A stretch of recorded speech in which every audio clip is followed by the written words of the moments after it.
నమస్తే, welcome to I dream. నేను మీ మాధురి. మనకి మ్యూచువల్ ఫండ్స్లో ఒకసారి అమౌంట్ పెట్టాలి అనుకునేటప్పుడు మనకి అడ్వైజర్స్ కానీ మనకి డిస్ట్రిబ్యూటర్స్ కానీ అడిగేది ఏంటి అంటే మీ గోల్ ఏంటి అని క్వశ్చన్ చేస్తూ ఉంటారు. అసలు గోల్ అంటే ఏంటి అనేది అప్పుడు ప్రతి ఒక్కరికి కూడాను మనకి ఏం గోల్స్ ఉన్నాయి అని చెప్పి మనకి నిజంగా అవసరమైనవన్నీ కూడాను ఒక లైన్లో మనం రాసుకుంటూ ఉంటాం. అప్పటి వరకు మన అవసరాలు ఏంటో మనకి కూడా తెలియదు. అలాంటిది మ్యూచువల్ ఫండ్స్లో మనం ఇన్వెస్ట్మెంట్ పెట్టాలి అంటే గోల్ ఖచ్చితంగా అంటున్నారు. అసలు గోల్ అంటే ఏంటి, ఆ గోల్ని రీచ్ అవ్వడానికి మనం ఎలాంటి ఇన్వెస్ట్మెంట్స్ చేసుకోవాలి, డీటెయిల్గా చెప్పడానికి మనతో పాటు ఉన్నారు రమేష్ పసుపులేటి గారు, మ్యూచువల్ ఫండ్ డిస్ట్రిబ్యూటర్. తనని అడిగి డీటెయిల్గా తెలుసుకుందాం. Hello sir. Hi madam. Sir, ఒక్కసారి మనం ఏదైనా అమౌంట్ పెట్టుకోవాలి అనుకునేటప్పుడు, నేను మ్యూచువల్ ఫండ్స్లో ఇన్వెస్ట్మెంట్ పెట్టాలి అనుకునేటప్పుడు మీ గోల్ ఏంటి ఫస్ట్ చెప్పండి అని చెప్పన్నారు. గోల్స్ రకరకాలుగా ఉంటాయి, కానీ ఇన్వెస్ట్మెంట్ అంతలా మనం పెట్టుకోలేం. ఫస్ట్ గోల్ సెట్ చేసుకోవడానికి మనకి ఎన్ని రకాల గోల్స్ అనేవి మీరు చూస్తూ ఉంటారు, అండ్ ఈ గోల్స్ సెట్ చేసుకోవడానికి మీరు ఎలా హెల్ప్ చేస్తూ ఉంటారు? డెఫినెట్గా అండి. ఇప్పుడు మనకి యాక్చువల్గా మ్యూచువల్ ఫండ్ డిస్ట్రిబ్యూటర్ లేకుండా ఏమవుతుందంటే గోల్ లేకుండా ప్రయాణం ఉంటుంది యాక్చువల్గా. సో గోల్ లేకుండా ప్రయాణం ఉన్నప్పుడు సో అది మధ్యలోనే ఆగిపోయే అవకాశం ఎక్కువ ఉంది. ఎందుకంటే ఫస్ట్ ఆఫ్ ఆల్ ఒక మ్యూచువల్ ఫండ్ డిస్ట్రిబ్యూటర్ ఏం చేస్తాడంటే గోల్స్ ఐడెంటిఫై చేస్తాడు. కస్టమర్కి లేకపోతే అక్కడ ఉన్న క్లయింట్కి కానివ్వండి ఏమేమి గోల్స్ ఉన్నాయో ఐడెంటిఫై చేస్తాడు. అందరికీ 3 రకాల గోల్స్ ఉంటాయండి. ఒకటి వచ్చేసి short term goal, 1 to 3 years లోపల ఇవి. తర్వాత medium term goals 3 to 5 years కావాల్సినవి. తర్వాత 5 years అబౌవ్ వీటన్నిటిని కొంచెం లాంగ్ టర్మ్ గోల్స్ అంటారు. 10 years తర్వాత వెరీ లాంగ్ టర్మ్ గోల్స్ అంటారు. సో వీటిని ఐడెంటిఫై చేయాలి. వీటిని ఏం చేయాలంటే ఇప్పుడు ప్రస్తుతానికి 10 lakhs కావాలి, 3 ఏళ్లలో 10 lakhs పే చేయాలి. క్లయింట్ అనేవాళ్ళు 3 ఏళ్ళలో 10 lakhs కావాలి. చిల్డ్రన్ ఎడ్యుకేషన్ కానివ్వండి, లేదా ఎవరికైనా హ్యాండ్ లోన్ తీసుకున్నారు, పర్సనల్ లోన్ తీసుకున్నారు, క్లియర్ చేయాలి, 10 lakhs కావాలి. ఇది షార్ట్ టర్మ్ గోల్. దీనికి ఎలా ఇన్వెస్ట్ చేయాలి, ఎంత ఎస్ఐపి చేయాలి, మార్కెట్ పడినప్పుడు ఇంకొద్దిగా ఎంత ఇన్వెస్ట్ చేయాలి అనేది ఈ షార్ట్ టర్మ్ గోల్కి సజెస్ట్ చేస్తాడు. దానికి బెస్ట్ ఫండ్ చూసి సజెస్ట్ చేస్తాడు. ఎలా సజెస్ట్ చేస్తాడంటే ఇప్పుడు మనం ఏం చేస్తాం, మామూలుగా డైరెక్ట్ క్లయింట్ అనుకోండి, ఏం చేస్తారంటే 1 year తర్వాత డబ్బులు కట్టాలి కదా, లాస్ట్ 1 year ఏది ఎక్కువ రిటర్న్ ఇచ్చిందో చూస్తారు. సో ఆన్లైన్లోకి వెళ్ళేసి లాస్ట్ ఇయర్ ఏది ఎక్కువ ఇచ్చిందో చూస్తారు. ఒక 80% ఎక్కువ ఇచ్చిన ఫండ్ కనపడుతుంది. అరే ఇది 80% ఇస్తుందని చెప్పి అందులో ఇన్వెస్ట్ చేస్తారు. సపోజ్ ఒక 5 లక్షలు అందులో ఇన్వెస్ట్ చేసేస్తారు. నెక్స్ట్ ఇయర్ 10 లక్షలు కట్టాలి. అదేమవుతుంది, మళ్ళీ పెరిగితే 80% పెరగచ్చు, లేకపోతే 80% పడిపోతుంది కూడా. మార్కెట్ అంత హైలో పెరిగింది కాబట్టి కంపల్సరిగా పడే అవకాశం ఎక్కువ ఉంది. సో ఇప్పుడు దీనివల్ల ఏమవుతుందంటే ఆయనకి మంచి ఫండ్ కావాలన్నా లేకపోతే ఆయన గోల్కి ఉపయోగపడే ఫండ్ కావాలన్నా ఆయనకి క్లారిటీ ఉండదు. ఏదో పాస్ట్ పెర్ఫార్మెన్స్ చూసి ఇన్వెస్ట్ చేస్తారు. అదే ఒక నాలెడ్జ్ ఉన్న అడ్వైజర్ కానీ డిస్ట్రిబ్యూటర్ కానీ అయితే ఇది ఎందుకు పెరిగింది, సో ఇది పెరుగుతుంది, మళ్ళీ ఫ్యూచర్లో పెరిగే అవకాశం ఉందా లేదా, పెరగకపోతే ఎంత లాస్ వచ్చింది, ఇవన్నీ క్లియర్గా ఎక్స్ప్లెయిన్ చేసి తర్వాత ఆయన రిస్క్ ఎపటేట్, ఆయన ఎంత రిస్క్ తీసుకోగలుగుతాడు దాని ప్రకారం అతనికి ఫండ్ సజెస్ట్ చేయడం వలన అట్లీస్ట్ 80% పెరగపోయినా 80% లాస్ కాకుండా చూస్తాడు. అప్పుడు ఏమవుతుంది, అతను కట్టుకున్న 5 లక్షలు ఆయన గోల్కి రీచ్ అవుతుంది. So short term goal complete అవుతుంది. నార్మల్గా ఈ షార్ట్ టర్మ్ గోల్స్ ఏమేమి ఉంటాయంటే చిల్డ్రన్ ఎడ్యుకేషన్ ఉంటాయి, లేకపోతే 1 year లోపల 2 years లోపల ఎవరి దగ్గర హ్యాండ్ లోన్ తీసుకుని ఉంటాం అవి కట్టాలి, లేకపోతే గోల్డ్ కొనాలి, చిల్డ్రన్ మ్యారేజ్ ఉంటుంది, లేకపోతే చిల్డ్రన్ మ్యారేజ్కి గోల్డ్ కానీ లేకపోతే క్యాష్ కానీ కావాల్సి వస్తుంది. సో ఇవి ఉంటాయి నార్మల్గా షార్ట్ టర్మ్ గోల్స్. సో వీటికి ఒక గోల్, దానికి తగ్గట్టు ఫండ్ సజెస్ట్ చేసి దాన్ని మేనేజ్ చేయడం. సెకండ్ వచ్చేసి medium term goals. Medium term goals ఏముంటాయంటే నార్మల్గా హౌస్ లోన్కి ఎవరైనా డౌన్ పేమెంట్ చేసుకోవాలనుకుంటారు, 3 to 5 years హోమ్ తీసుకోవాలి.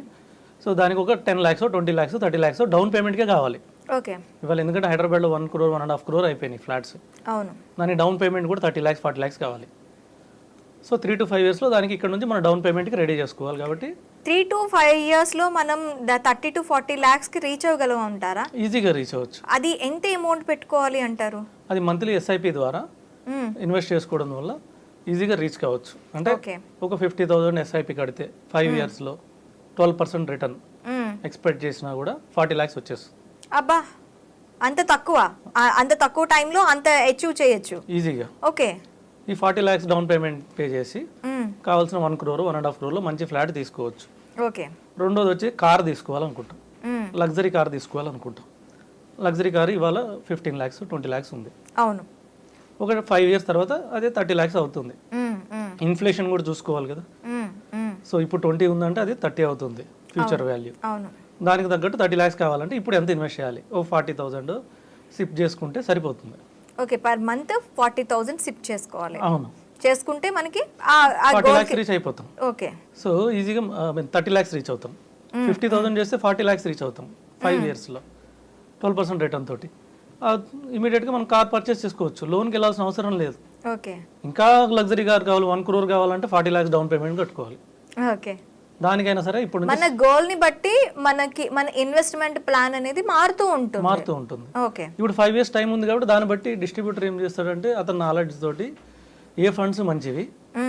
సో ఏదో లాస్ట్ 1 year ఫాస్ట్ పెర్ఫార్మెన్స్ కాకుండా ఇప్పుడు 5 years చూడాలి మనం ఇక్కడ నుంచి.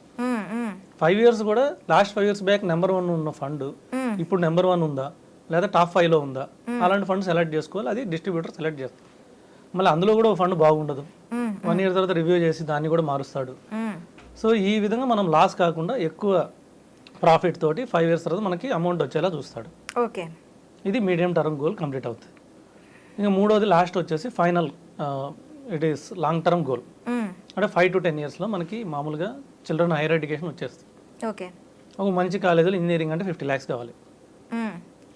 ఇంకా మంచి కాలేజీలో ఇప్పుడు డాక్టర్ MBBS కావాలంటే ఈజీగా ఒక 2 crores 2 crores కావాలి. ఇవాళ 2 crores. నెక్స్ట్ 10 years తర్వాత అది 20 crores అవ్వచ్చు. మేబీ అంత కాకపోయినా 4 crores అయితే అవ్వచ్చు. మనం మినిమం 7% ఇన్ఫ్లేషన్ తీసుకుంటే ఇప్పుడున్న 2 crores 4 crores అవుతుంది ఒక 10 years తర్వాత. 10 years తర్వాత దీనికి 4 crores రెడీగా ఉన్నామా లేదా, ఇప్పుడు ఎంత ఇన్వెస్ట్ చేయాలి, ఎంత సిప్ ఇన్వెస్ట్ చేయాలి, ఇన్వెస్ట్ చేస్తే లేదు మధ్యలో మార్కెట్ పడినప్పుడు ఇంకెంత ఇన్వెస్ట్ చేయాలి, ఈ విధంగా గోల్ ఫస్ట్ ఒకటి పెట్టుకోవాలి. ఓకే. లాంగ్ టర్మ్ గోల్ అనేది సపోజ్ 4 crores, అది ఐడెంటిఫై చేయాలి. 2 crores ఉంది 4 crores కావాలి.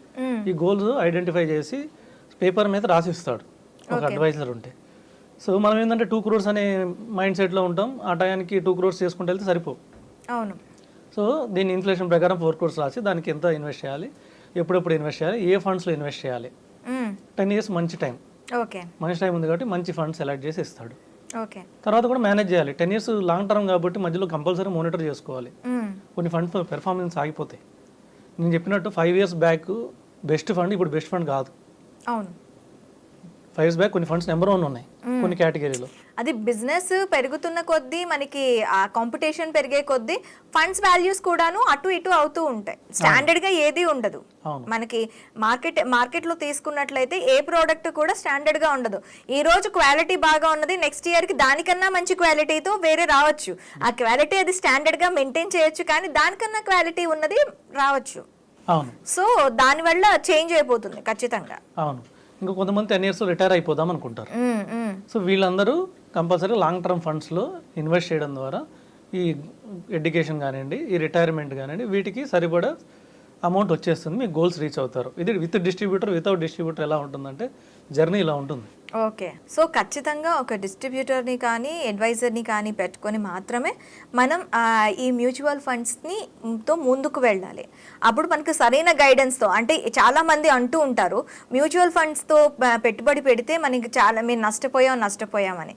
నష్టపోయారు ఎక్కడ అంటే ఇలా డిస్ట్రిబ్యూటర్ కానీ అడ్వైజర్ కానీ లేకపోవటం వల్లే ఎక్కువగా నష్టపోతూ ఉంటారు. డెఫినెట్గా. ఎస్. ఓకే అండి, థ్యాంక్ యూ రమేష్ గారు. వెల్కమ్.